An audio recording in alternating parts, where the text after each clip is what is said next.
Bonjour, bienvenue à cette web diffusion du 5 octobre 2021. Merci de vous joindre à nous.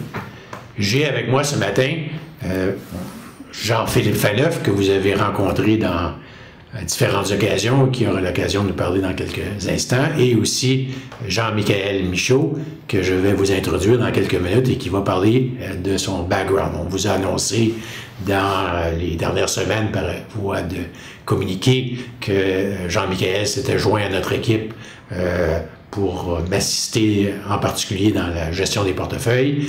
Alors, je tenais à vous le présenter en personne ce matin et Jean-Michaël va nous expliquer un peu son background puis ce qu'il compte faire au sein d'Alpimilette. Jean-Michaël. Bonjour tout le monde. Donc, je vais parler un peu de mon expérience professionnelle. Juste avant de me joindre à l'équipe, j'ai travaillé pendant 5 ans à Financière Banque Nationale où j'assumais principalement des rôles de gestion de portefeuille. Ce qui est très intéressant, en fait, donc c'est une job que je connais très bien, que je suis déjà très à l'aise. Ce que j'aime beaucoup de travailler avec l'équipe et entre autres avec Marc, c'est qu'on partage déjà une philosophie de gestion commune. Donc, on a toutes les deux une approche qui est très top-down, c'est-à-dire qu'on part de l'environnement économique, de la conjoncture économique, on analyse toute cette conjoncture-là, on regarde l'impact sur les secteurs, puis finalement sur les entreprises. Donc, c'est sûr que moi, j'ai un passé d'économiste à la base. J'ai été formé en tant qu'économiste. J'ai d'ailleurs enseigné l'économie au cégep à l'université pendant 4 ans. Donc, c'est sûr que ma formation d'économiste m'a bien outillé, en fait, justement, pour avoir une belle analyse de la conjoncture économique. Dans le passé, je gérais aussi un fonds d'investissement responsable, donc c'est une expertise que j'ai développée à travers le temps. Donc non seulement dans la gestion, on était soucieux des performances, mais on était aussi soucieux des aspects environnementaux, sociaux et de gouvernance des entreprises. Donc ça, c'est une expertise que j'ai à la base. Je pense que non seulement de regarder ces aspects-là, ça a un intérêt social, mais aussi c'est un risque qu'il faut introduire, qu'il faut considérer dans notre gestion de portefeuille aujourd'hui. Sinon, dans le passé, j'ai travaillé aussi avec des familles fortunées, donc entre autres, je les ai accompagnés dans le processus, la création de family office, donc ça c'est un autre aspect que je connais bien de l'industrie. Je suis vraiment content de me joindre à l'équipe. C'est une équipe qui est dynamique, c'est une équipe qui est extrêmement compétente. Donc j'espère pouvoir apporter mon grain de sel pour améliorer le service qu'on vous offre déjà et au plaisir de vous rencontrer. Jean-Michaël est très respectueux et très discret parce qu'il va apporter plus qu'un grain de sel. Je pense qu'il risque d'apporter presque une salière au complet d'expérience et de compétences. Bravo, Jean-Michaël. J'aimerais faire rapidement une revue du trimestre parce que c'est un peu le but de cette web diffusion, entre autres, d'expliquer le dernier trimestre. Vous allez recevoir un document dans les prochains jours qui fait état de votre portefeuille, également la performance au cours du dernier trimestre et de l'année à date. Mais je tenais quand même à vous mentionner certains points saillants. Le trimestre qui a fini au 30 septembre allait relativement bien jusqu'à la fin du mois de septembre. Je ne sais pas si ça a coïncidé à peu près avec l'arrivée de l'automne et un petit vent froid qui a envahi les marchés. Alors, les marchés ont connu un peu de turbulence depuis ce temps-là. Cette turbulence-là se continue même au moment où on se parle, au début d'octobre. Et ce qui a causé cette turbulence-là, c'est des éléments qui, probablement, s'il est arrivé il y a 6 mois, auraient passé sous le radar du marché, mais qui, là, commence à causer un certain niveau de stress, pas exagéré, mais un certain niveau d'inquiétude, qui, je pense, est un signe que le marché prend une pause après un 18 mois assez actif. Je peux vous lire très rapidement quelques passages du document que vous allez recevoir. Justement, on fait état du fait que ce qu'on voit dans le marché depuis quelques semaines, c'est un signe que le marché a besoin de reprendre son souffle, de contempler le chemin parcouru depuis la fin de l'hiver 2020, qui correspond à peu près avec le début de la pandémie, et surtout de se faire une tête sur l'évolution de l'économie au cours des prochaines années. La hausse des taux d'intérêt de quelques 35 points de base depuis le début du mois d'août, mais aussi les conversations qui reviennent plus souvent concernant l'inflation, le ralentissement des mesures gouvernementales, autant fiscales que monétaires, qui avaient appuyé un peu l'économie en période de crise pandémique, qui commence à ralentir. La reprise difficile dans certains secteurs, on pense aux microchips et micropuces en particulier, qui on a la difficulté à satisfaire à la demande. Et c'est un ensemble d'éléments et d'autres qui ont causé ce moment de pause attendu depuis plusieurs mois, mais qui arrive là.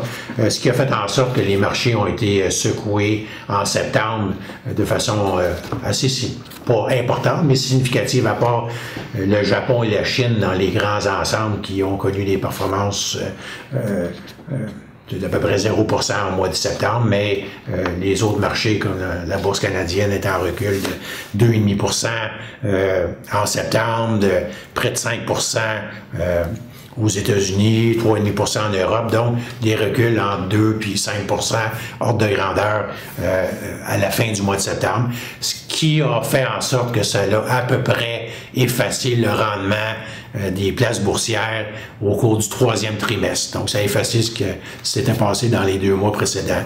Ce qui fait que l'ensemble des bourses mondiales est en recul d'à peu près 1,5% au cours du troisième trimestre. La bourse américaine est à peu près au même niveau qu'elle a commencé. Bourse canadienne en baisse légèrement de un peu moins que 1%. Et non seulement les classes boursières ont connu un recul, mais également le marché obligataire. Les taux d'intérêt ont monté à partir du début du mois d'août, qui fait que le marché obligataire a connu un recul de pas tout à fait 1% au cours du troisième trimestre. Donc, un environnement difficile pour créer de la valeur. Ce qui fait que sur l'année à date, si on regarde les deux composantes du portefeuille, la partie titre à revenu, la partie action, partie titre à revenu, l'indice obligataire canadien est à la baisse d'à peu près 4% depuis le début de l'année. Donc, c'est quand même un recul significatif pour la partie qui est supposément défensive du portefeuille. Nous, dans nos portefeuilles d'LP Millette, on parle d'un rendement de 0,0. C'est pas un gros rendement, mais c'est mieux que moins 4%, surtout que pour notre client type, ces titres à revenus comptent quelque chose comme 50% de son portefeuille. Donc, on a eu une contribution assez favorable au niveau des titres à revenus. Quant au bloc action, l'indice mondial de toutes les bourses de la planète mesurant dollars canadiens affiche un rendement d'à peu près 9,1% année à date.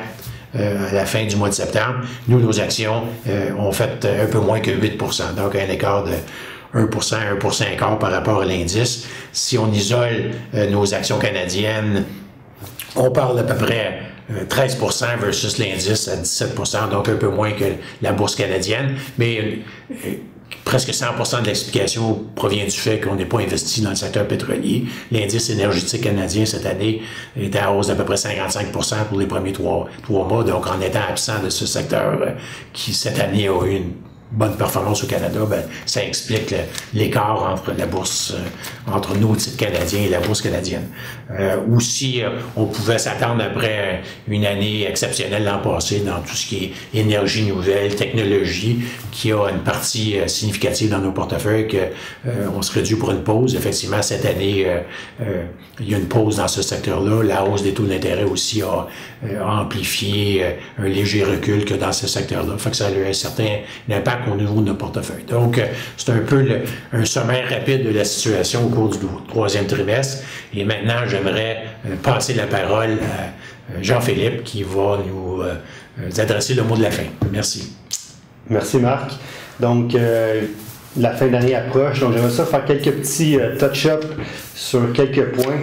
Donc, les REER, comme vous savez, vous avez le droit de contribuer 18% de votre salaire de l'année précédente ou 27 230 $. Donc, si ce n'est pas terminé, je vous encourage à contacter Anna, Francesca ou Christina pour compléter votre contribution à vos REER.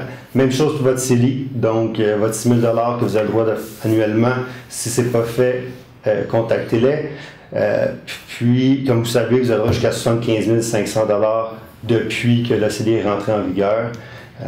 Puis pour ceux qui ont des enfants, donc les REE, vous avez le droit de contribuer 2500 $ par enfant.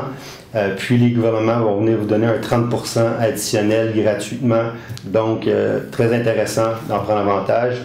Si vous n'avez jamais contribué à votre REE, puis que vous avez des enfants, vous avez le droit de 2 ans de rétrospection. Donc, cette année, vous pourrez contribuer 5 000 $ par enfant. Puis, pour terminer, j'aimerais juste faire j'aimerais ça parler un petit peu de consolidation d'actifs.